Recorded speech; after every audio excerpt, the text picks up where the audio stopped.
Budaya minum kopi alias coffee culture di tanah air, termasuk di kota Bandung, kian melesat. Hal itu setidaknya terlihat dari semakin banyaknya kedai kopi dari skala kecil hingga investor besar yang bermunculan. Bersamaan dengan itu, bagaimana dengan gengsi dan popularitas para peracik kopi yang biasa kita sebut sebagai barista? Terutama di tengah maraknya kehadiran mesin-mesin kopi canggih yang semakin murah, yang disebutkan bisa melahirkan rasa kopi yang enak. Di beberapa tempat pun, kehadiran barista mulai tergantikan dengan adanya robot pembuat kopi yang canggih. Kira-kira lebih enak yang mana ya? Simak penelusurannya di liputan khusus Pikiran dan Rakyat kali ini.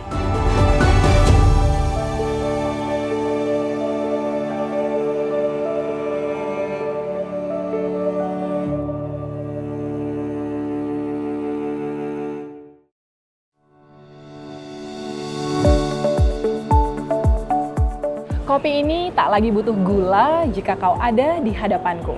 Firsa Besari. Kutipan kopi memang seringkali kita temukan di mana-mana, saking magisnya minuman bernama kopi ini. Dan memang wajar karena banyak sekali orang yang tidak bisa melewati hari tanpa kehadiran secangkir kopi. Memang menikmati secangkir kopi merupakan seni tersendiri karena di baliknya ada berbagai rangkaian proses, mulai dari memilih biji kopi terbaik sampai menjadi sebuah minuman yang tersaji seperti di hadapan saya ini. Jangan lupakan juga kehadiran seniman kopi alias barista.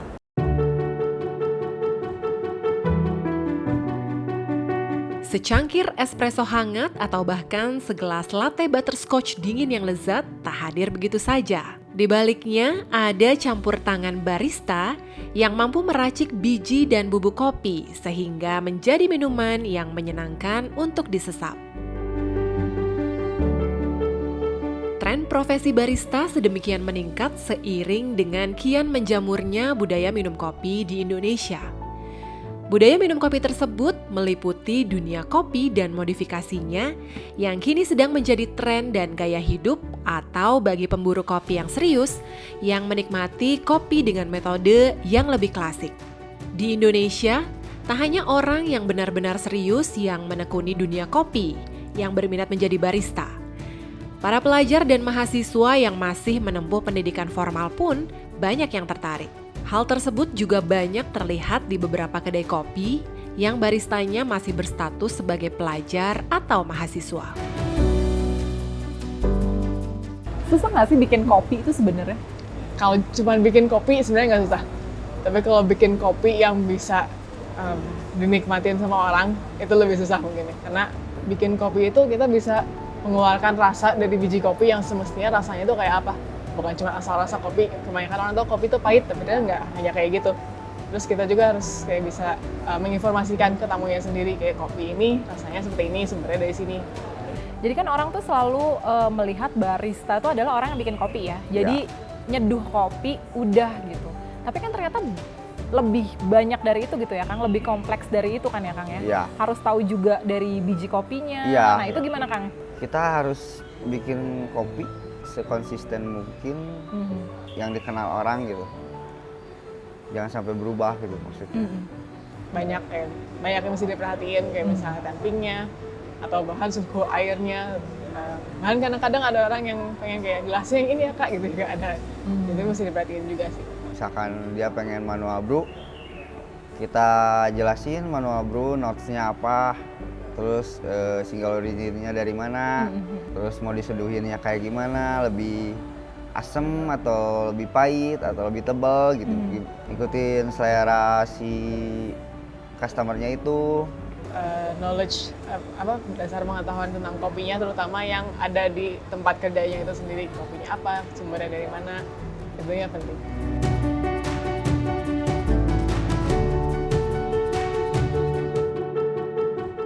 Tren peningkatan terhadap kebutuhan barista terutama terlihat sejak pandemi COVID-19 melanda seluruh dunia, terutama juga Indonesia. Dan sejak saat itu banyak sekali kedai-kedai kopi, meskipun yang berskala kecil, bermunculan. Dan kemudian tentu saja melesatkan kebutuhan terhadap barista sebagai sang seniman kopi.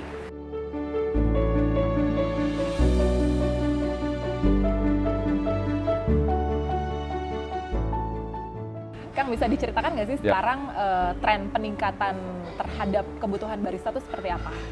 Ya ini menarik nih, karena kalau kita lihat ya, sebetulnya kayak di Australia, di tempat-tempat kayak di Europe segala macam, coffee shop itu masih bertumbuh dan mereka masih sangat kental dengan butuhnya barista karena buat mereka itu kayak satu artisan, sesuatu yang mereka memang bikin, mereka seneng kalau dibikin special dan mereka bayar kopi itu minum ngerasa itu something yang special. Di Indonesia barista itu belum menjadi satu profesi yang diidamkan. Masih satu profesi yang yang untuk keren, bahwa saya ini bisa bikin latte art, masih sebatas itu. Nah, tapi mereka harus improve untuk naik lagi sampai mereka mengetahui gimana sih caranya bean ini roastingnya kayak gimana, profilnya kayak gimana. Abis itu nanti naik lagi dari kebunnya mana, sehingga knowledge dia penuh, sehingga dia bukan cuma lagi barista, tapi dia bisa naik posisinya misalnya jadi head bar. Ketika dari head bar bahkan tidak tertutup kemungkinannya jadi manajer dari coffee shop. Peningkatannya tuh sebenarnya terlihat sejak kapan sih Kang terhadap barista ini kan?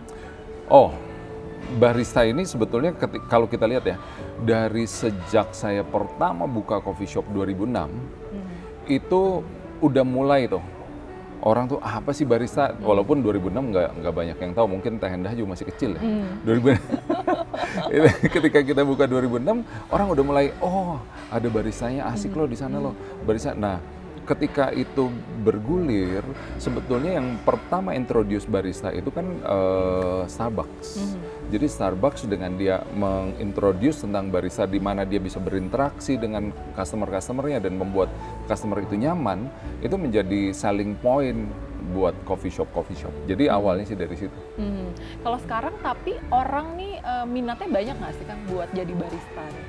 Masih banyak, karena kalau kayak anak-anak yang mau sekolah ke Australia kayak gitu, pekerjaan yang paling gampang didapat adalah barista. Keluar ya, kalau mau keluar. Mau keluar ya. Kalau mau keluar rata-rata mau ngapain? Jadi barista daripada jadi waiter. Waiter memang banyak, tapi secara salary di sana jauh lebih tinggi kalau barista. Oke, kalau skill yang mutlak harus dimiliki barista yang baik gitu Kang? Oh, dia harus tahu gimana caranya mengeluarkan yang terbaik atau mengekstrak yang terbaik dari biji kopi. Jadi biji kopi kan beda-beda, bisa dapat dari mana-mana lah, bisa dari Afrika, bisa dari Jawa Barat, bisa dari manapun. Tapi ketika baristanya nggak bisa mengekstraksi dengan baik, waduh itu paling parah. Jadi tugas utama barista adalah untuk mengekstraksi yang terbaik dari biji kopi.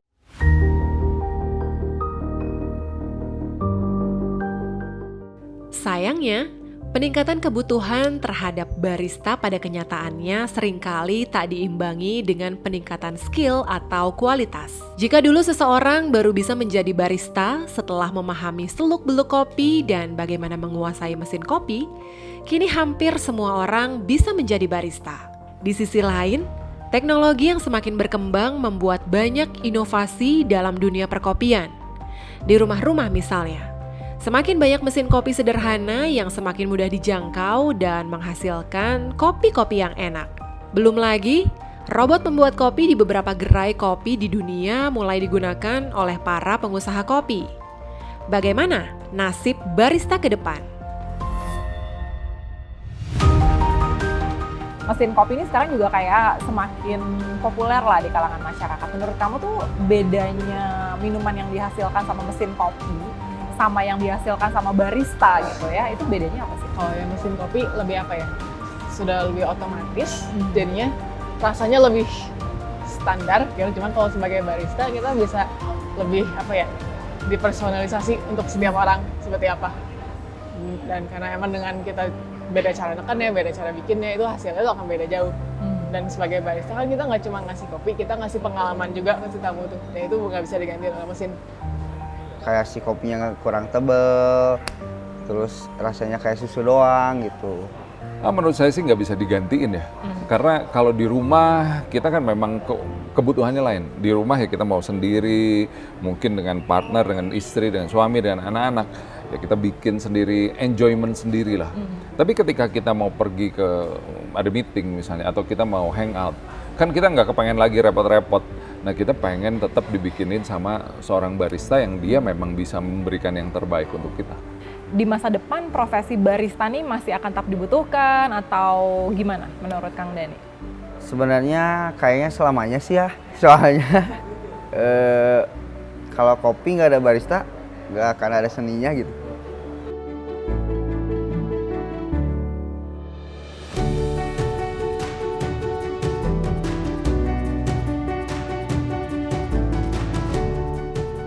Di luar membuat espresso dan juga varian-varian kopi lainnya, seorang barista yang terampil dituntut untuk mengetahui berbagai macam seluk-beluk mengenai kopi.